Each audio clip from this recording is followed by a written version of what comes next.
মৃত মানুষের হাত থেকে এক ফালি মাংস কেটে খুব গোপনে আমার বাড়ির দিকে রওনা দিলাম।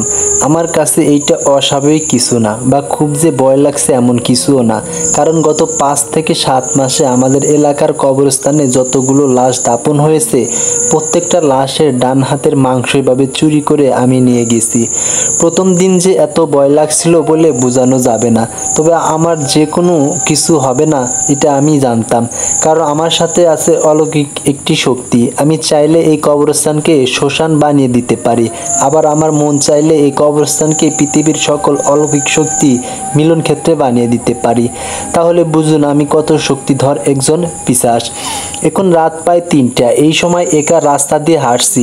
আকাশে চাঁদ নেই, মেঘের আড়ালে লুকিয়ে আছে। কেন জানি না আমার এখন অন্ধকার খুব ভালো লাগে। আগে এই অন্ধকার খুব ভয় লাগতো। আমি একটু ভীতু টাইপের ছেলে ছিলাম, কিন্তু এখন আমার মনে হয় আমার থেকেও বেশি সাহসী আর কেউ নেই। একটু একটু করে আমার বাসার সামনে চলে আসলাম। ঘরের ভিতরে ঢুকে খুব সাবধানে দরজা আটকিয়ে আমার রুমে গেলাম। রুমের দরজা খুলতে এক দৌড়ে আমার বউ আমার সামনে হাজির। আমার হাত থেকে মাংসের টুকরোটা নিয়ে গোপ গপিয়ে খেতে শুরু করলো, যেন পৃথিবীর সব থেকে ভালো খাবার তার হাতে। অন্য কোথাও মনোযোগ নেই তার, শুধু তার হাতে থাকা একজন মানুষের মাংস অবশিষ্ট অংশ নিয়ে ব্যস্ত। তার খাওয়া প্রায় শেষ, তখনই সে আমার দিকে তাকিয়ে তার রক্ত মাখা মুখে একটা খুব সুন্দর হাসি দিয়ে অবশিষ্ট মাংসের অংশটুকু আমার দিকে এগিয়ে দিল। এগিয়ে দিয়ে কোকিল কণ্ঠে একটা সরে বলল, তুমি একটু খাও, দেখো তোমার খুব ভালো লাগবে, অনেক মজার এই খাবার।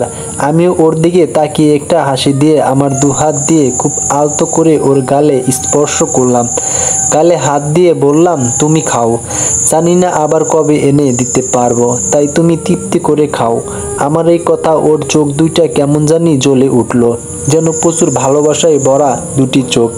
এত ভালোবাসার মধ্যেও একটু অভিমান লুকিয়ে আছে। অভিমানী মুখ নিয়ে খুব সাবধানে এক টুকরো মাংস সে একটা ধারালো ছুরি দিয়ে কাটলো। তারপরেও নিজেরও হাত দিয়ে আমার মুখের সামনে তুলে ধরলো। আমি প্রথমে খেতে চাইনি, তবে না খেয়ে পারলাম না। মীরা যে এত মিষ্টি করে ভালোবাসা নিয়ে খেতে বলল, না খেয়ে কোনো উপায় ছিল না। ওই এক টুকরো মাংস মুখে যেতে আমি অবাক হয়ে গেলাম। এত সুস্বাদু খাবারও পৃথিবীতে ছিল।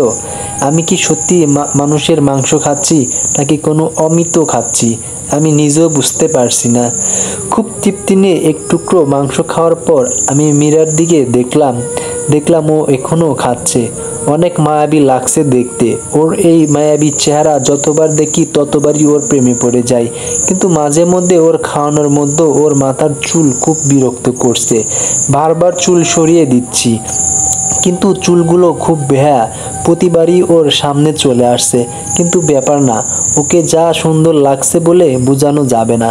মীরার মাংস খাওয়া শেষে আমার দিকে তাকিয়ে একটা হাসি দিল। তারপর আমার সামনে এসে দাঁড়িয়ে বলল, ধন্যবাদ এত সুন্দর একটা খাবার উপহার দেওয়ার জন্য। এটাই বলেই মীরা আমার মুখে লেগে থাকা রক্তটুকু মুছে দিল।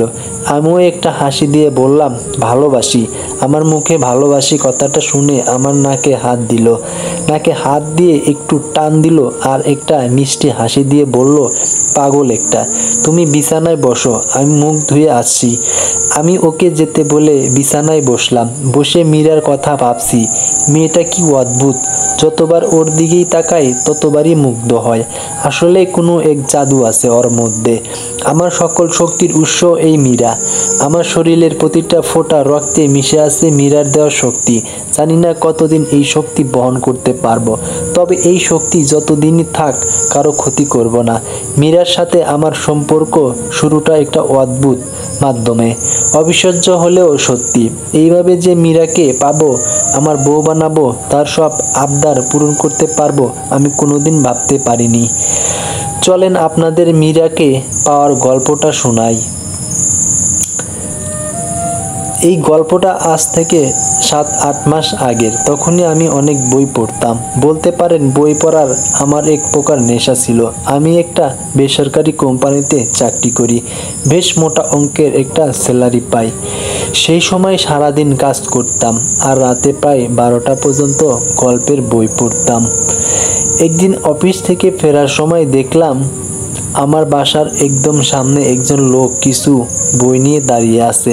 আজ রাতে পড়ার মতো কোনো বই ছিল না, তাই আমিও আর কিছু না ভেবে লোকটির কাছে গিয়ে গেলাম। লোকটি দেখতে একদম বনমানুষ, মুখে বড় বড় দাড়ি, মাথায় জট পাকানো বড় বড় চুল। শুধু দেখতে বললে ভুল হবে, তিনি আসলেই একজন বনমানুষ বলে আমার মনে হয়। লোকটির সামনে আসতেই তার হাতে থাকা একটা বেশ মোটা বই আমার হাতে দিল। আমি জিজ্ঞেস করলাম এই বইটির দাম কত। তিনি কোনো কথা না বলে তার বাম হাতের দুইটা আঙ্গুল উঁচু করলেন। আমি ভাবলাম লোকটা হয়তো বোবা, তাই কথা বলতে পারছে না। আর এতে মোটা একটা বই, এর মূল্য মাত্র 200 টাকা যাচ্ছে, তাই একটু অবাক হলাম। মানিব্যাগ থেকে একটা 500 টাকার নোট বের করে লোকটার হাতে দিলাম। ভাবলাম লোকটার একটু উপকার হোক। কিন্তু অবাক করা ব্যাপার, লোকটি 500 টাকার নোটটি এপিট ওপিট ঘুরিয়ে দেখে আমার কাছে ফিরিয়ে দিল। ফিরিয়ে দিয়ে আবার তার 2 আঙ্গুল উপরে উঠিয়ে বিরক্তিকর একটা শুকনা হাসি দিল।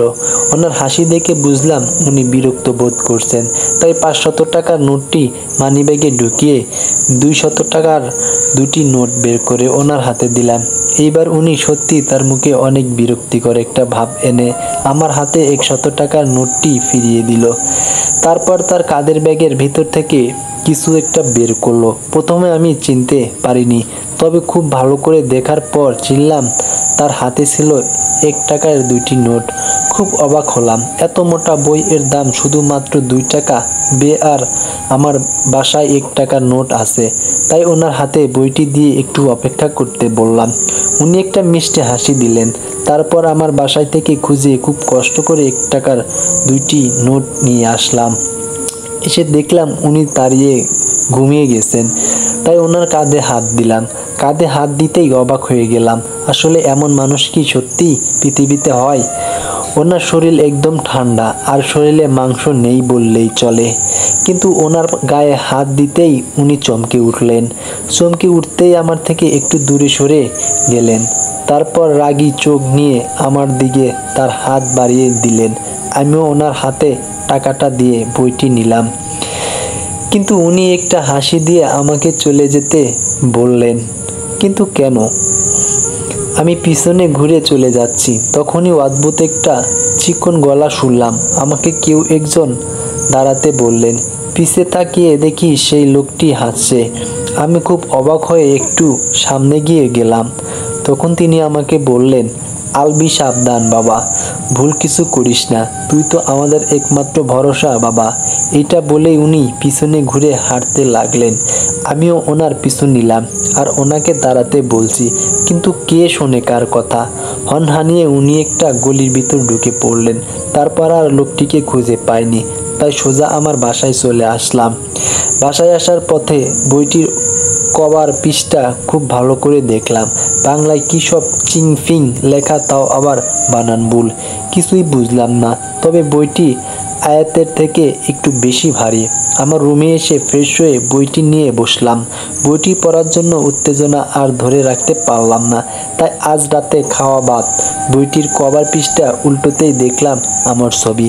খুব অবাক হলাম, আমার ছবি এইখানে কেন আবার? খুব সুন্দর করে নিচে আমার নাম লেখা, আলবি। তারপরে পৃষ্ঠায় আছে সূচিপত্র, প্রায় কয়েকশো হাজার পৃষ্ঠাকে কেন্দ্র করে এই সূচিপত্র শেষ করতেই কারেন্ট চলে গেল। খুব বিরক্তিকর নিয়ে মোবাইলের আলো দিয়ে একটা মোমবাতি খুঁজে বের করলাম। মোমবাতির আলোতে লেখাগুলো ঝকঝক করছে। একটু পরেই দেখলাম মোমবাতি অস্বাভাবিকভাবে জ্বলছে, মনে হচ্ছে একটা আগুনের গোলা। তারপরেই বুঝতে পারলাম আমার হাতের বইটি অনেক গরম হয়ে উঠেছে। একটু পরেই বই থেকে অনেক ধোঁয়া বের হয়ে আমার রুমের একদম ভর্তি হয়ে গেল। কিছুই দেখা যাচ্ছে না, তবে অবাক করা ব্যাপার, এত ধোঁয়ার মধ্যেও আমার একটুও কাশি হচ্ছে না। বেশ কিছুক্ষণ পর ধোঁয়া কমছে, তখন যা দেখলাম তা দেখার জন্য আমি একদম প্রস্তুত ছিলাম না। দেখলাম ফ্লোরে একটা মেয়ে শুয়ে আছে, তবে মেয়েটা একদম উলঙ্গ। মেয়েটির শরীরে কোনো কাপড় নেই, তবে তাকে দেখতে একদম পরী। মেয়েটিকে দেখে যে কোনো পুরুষ পাগল হয়ে যাবে, যে কেউ যে কোনো কিছুই করতে প্রস্তুত থাকবে। আসলে মেয়েটি দেখতে একটা পরী, আসলে মেয়েটি ছিল একটা পরী। গল্পটি কেমন লেগেছে কমেন্টে জানাতে ভুলবেন না। অবশ্যই চ্যানেলটি সাবস্ক্রাইব করবেন। ধন্যবাদ সবাইকে।